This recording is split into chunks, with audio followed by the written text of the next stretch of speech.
Hello, welcome back to my channel simply Sangeeta. আমি সঙ্গীতা শুরু করলাম নতুন আরও একটি ব্লগ। তো তোমরা গতকালের ভিডিওতে দেখেছো যে আমরা একটু বেরিয়েছি সন্ধেবেলায়, আর কোথায় যাচ্ছি না যাচ্ছি সেই ব্যাপারে কিছুই বলিনি। তো আজকে বলবো, তোমরা সঙ্গে থাকো, সাথে থাকো, জুড়ে থাকো। এখন এই ছানাগুলো ঘুম থেকে উঠেছে, রেডি করে আমরা জাস্ট বেরোবো। তো এখন রেডি হয়ে একটু বেরোচ্ছি আমরা সব ছানাপোনা নিয়ে। তো চলো যাওয়া যাক।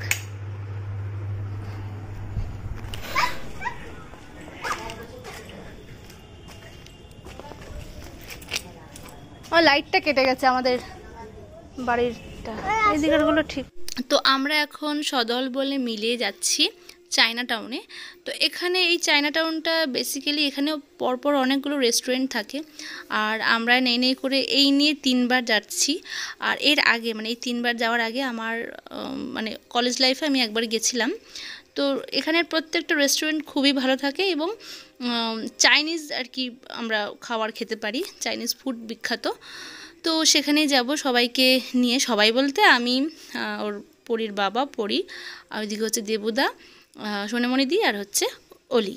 তো এই 6 জন মিলেই যাব মানে যাচ্ছি। আর সত্যি কথা বলতে আমরা যখনই আর কি একে অপরের বাড়িতে যাই, আমরা বাড়িতে বসেই আড্ডা দিই, বাইরে আমাদের বেরোনো হয় না। তো আজকে প্রি প্ল্যান ওয়াইজ আমরা আর কি বাইরে বেরোচ্ছি অনেক দিন পর আর কি, এরকম একটা আউটিং। সেই অনেক দিন আগে তখন পরি হয়নি, অলি ছিল, আমরা ইকো পার্কে গেছিলাম সবাইকে নিয়ে। তারপরে যখনই আমরা নৈহাটি যাই বা ওরাও যখন আমাদের বাড়িতে আসে, আমরা আর বেরোই না বা কোথাও যাওয়া হয় না। তো ফাইনালি আমরা আজকে একটু বেরোলাম রাতে ডিনারের জন্য, চলে এলাম চায়না টাউনে। আর আমরা রেস্টুরেন্ট আমরা চুজ করেছি, বেসিক্যালি আমিই চুজ করেছি যে গোল্ডেন জয়তেই আমরা আজকে ডিনারটা কমপ্লিট করব। ও অনেকগুলোই বলছিল যেখানে মোটামুটি আমাদের যাওয়া হয়ে গেছে। তো আমি বললাম যে একই জায়গায় প্রত্যেকবার যাব, আর একই চীনা রেস্টুরেন্টে কেন আমরা যাব, কেননা আমরা রেস্টুরেন্টগুলো একটু চেঞ্জ করব।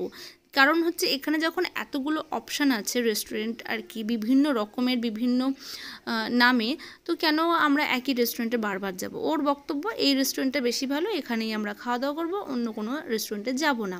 আর এই চায়না টাউন এলাকাটা মানে যারা জানো তারা তো জানোই যে এই অঞ্চলটা পুরোটাই কিন্তু হচ্ছে রেস্টুরেন্ট ভর্তি, ডান দিকে বা দিকে মানে একটুখানি গেলেই দেখতে পারবে বড় বড় রেস্টুরেন্ট। আর এই অঞ্চলটার নাম হচ্ছে চায়না টাউন, আর প্রত্যেকটা রেস্টুরেন্টের আলাদা আলাদা নাম এবং আলাদা আলাদা অ্যাম্বিয়েন্স, আলাদা আলাদা ফুড কোয়ালিটি। তো কেননা আমরা বারবার একই রেস্টুরেন্টে যাব, বারবার কেন চেঞ্জ করব না, তাই ভাবলাম যে এই রেস্টুরেন্টটাতে যাই। চলে এলাম যথারীতি, আমরা একটু ওয়েটিংয়ে পড়ে গেছি। স্যাটারডে নাইট, বুঝতেই পারছো প্রত্যেকের ফ্যামিলি নিয়ে এসেছে। আর এখানে প্রত্যেকটা রেস্টুরেন্ট কিন্তু চাইনিজ ফুডের জন্য বিখ্যাত, আর এখানে সবাই মেনলি চাইনিজ খেতেই আসে, আমরাও চাইনিজ খেতেই গেছি। তো দেখো যেহেতু শনিবার রাত, সবাই কিন্তু তো সবার ফ্যামিলি নিয়ে এখানে বসে আছে, ওয়েটিংয়ে রয়েছে। আমরাও যথারীতি সব বাচ্চা কাচ্চা নিয়ে বসে আছি কখন আমাদের নাম ডাকবে। আর আমাদের পৌঁছাতে প্রায় 9:30 বেজেই গেছে। তো ঠিক আছে, অত তাড়াতাড়ি তো খাবো না, মোটামুটি আধ ঘন্টা 45 মিনিট হলেও আমাদের কোনো অসুবিধা নেই। আর আমি তো আমার ছানাটার আর কি খাবার ক্যারি করি, কখনো ওই আর কি বাইরের খাবার খাওয়াই না। তো গোল্ডেন জয়েতে আসার পর আমাদেরকে একেবারে টপ ফ্লোরে পাঠিয়ে দিল, মানে এটা হচ্ছে রুপটপ, মানে ছাদের উপরে পাঠিয়ে দিল। এখানে আমরা ওয়েট করছি, দেখো সবাইকে ডেকে নিয়েছে, এখন আমাদের ডাকেনি, আমরা আর একটা ফ্যামিলি বসে আছি।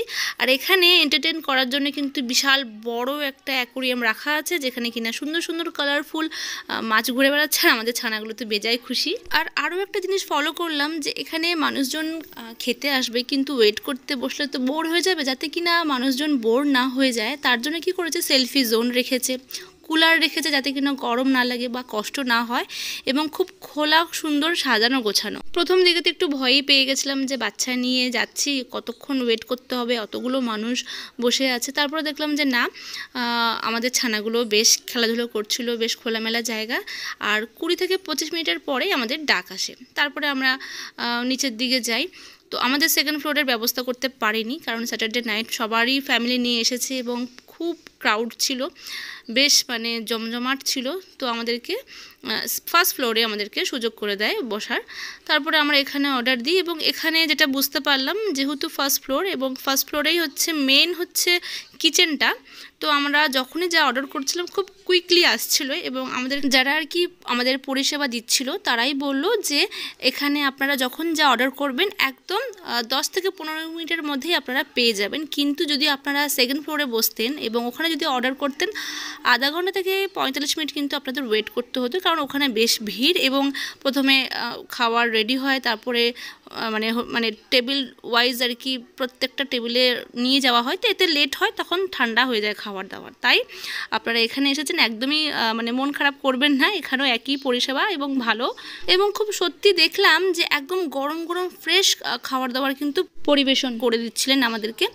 ভীষণ ভালো লেগেছে আমাদের প্রত্যেকটা খাবার এবং প্রত্যেকটা fish item, chicken item, rice, যে কোনো যা নিচ্ছিলাম সবটাই কিন্তু খুব ফ্রেশ ছিল, ভীষণ টেস্টি ছিল। আমরা ভেটকি মাছের একটা আইটেম নিয়েছিলাম, আমরা চিংড়ি মাছের আইটেম নিয়েছিলাম, প্রত্যেকটা কিন্তু ভীষণ ফ্রেশ এবং খুবই আর কি টেস্টি ছিল। মানে food quality too much good ছিল, মানে যেটা আমরা মুখে দিচ্ছিলাম জাস্ট মুখ থেকে বাহ বাহ এটাই বেরোচ্ছিলো প্রত্যেকজনের, পার্টিকুলার আমার নয়, প্রত্যেকেই কিন্তু খুব ভালো ভালো বলছিলাম আমরা, এবং আমাদের খেয়ে কিন্তু খুব তৃপ্তি হয়েছিল এবং আমাদের বেশ ভালো লেগেছিলো। আর আরও একটা জিনিস যেটা না বললেই নয়, আমার ছোট্ট ছানার জন্য যেহেতু আমি ওর খাবারটা রাতের ডিনার হোক বা দুপুরের লাঞ্চ হোক যেটাই হোক ওর জন্য আমরা বাড়ি থেকে করে নিয়েই যাই সব সময়, তো ওর খাবারটা আমি ক্যারি করি এবং যখন যেখানে যাই সেখানে আমি একটু রিকোয়েস্ট করি যে এই খাবারটা যদি একটু গরম করে দেওয়া হয় তাহলে খুব ভালো হয়। তো সব সময় সবাই কিন্তু খুবই আর কি কোঅপারেট করে। এখানেও কিন্তু কিছু আলাদা আমি পেলাম না, আমি যখনই বললাম মানে যারা আমাদেরকে আর কি পরিষেবা দিচ্ছিলেন ওনাদেরকেই আমি রিকোয়েস্ট করলাম সঙ্গে সঙ্গে হ্যাঁ হ্যাঁ বাচ্চার খাবার না কখনোই হবে না, তো সঙ্গে সঙ্গে মাইক্রোওভেনে 2 মিনিট গরম করে দিয়ে দিল, আমি ওকে একটু করে খাইয়ে দিলাম। আর এর মধ্যে আমাদেরও খাওয়া দাওয়া কমপ্লিট হয়ে গেছে। তোমাদের সাথে কথা বলতে বলতে এখানে এখন বিল কষাকষি চলছে। যাই হোক ওদের ব্যাপার, আমি আর মাথা গলাইনি, আমি বা সোনামণি দি। তো খাওয়া দাওয়া শেষে আমরা বেরিয়ে পড়লাম। তো চলো এবার যাব বাড়ির দিকে। আর এই তো ছিল আজকের রাতের বা আজকের ডিনারের এই ছোট্ট একটা ভিডিও। আর তোমাদের কেমন লাগলো আজকের ভিডিওটি অবশ্যই কিন্তু কমেন্টে জানিও। আর যারা আমার পরিবারে যারা দর্শক রয়েছে, যারা দেখো আমার রেগুলার ভিডিও, তারা যদি চায়না টাউনে যেয়ে থাকো বা কোন রেস্টুরেন্টে গেছো অবশ্যই কিন্তু কমেন্টে জানিও। আর যদি ভালো লাগে থাকে আজকের ভিডিওটি অবশ্যই লাইক করো, আর যারা নতুন দেখছো তারা কিন্তু সাবস্ক্রাইব করতে ভুলো না। সাবস্ক্রাইবের পাশে থাকা বেল আইকনে ক্লিক করে রেখো, যখনই আমি ভিডিও আপলোড করব তখনই কিন্তু তোমাদের ফোনে নোটিফিকেশন চলে যাবে। তো এই তো ছিল আমাদের আজকের রাতের ডিনারের একটা ছোট্ট ভিডিও, আজকের রাতের আউটিং। তো অল্পর মধ্যেও হলো বেশ কিন্তু ভালো ছিল, আমরা কিন্তু খুব এনজয় করেছি আমাদের ছোট ছোট ছানাদের নিয়ে। আজকে রাতটা বেশ ভালো কাটালাম। তো এখন আমরা বাড়ি যাচ্ছি। সত্যি কথা বলতে আমাদের আড্ডাটা, আমাদের বন্ডিংটা অনেক দিনের। তো আমাদের আড্ডা সবসময় বাড়ির মধ্যে বা ঘরের মধ্যেই সীমিত থাকে। তো আজকে একটু চেঞ্জ হলো, অনেক দিন পর, মানে আমরা বললামই যে আমরা ইকো পার্কে গেছিলাম সবাইকে নিয়ে, তারপরে আর কোথাও যাওয়া হয়নি। তারপরে অনেক দিন পর এই আবার একটা ছোট্ট আউটিং হলো, বেশ ভালো লাগলো। তোমাদের কেমন লাগলো অবশ্যই জানিও। দেখা হচ্ছে পরের ভিডিওতে। টাটা।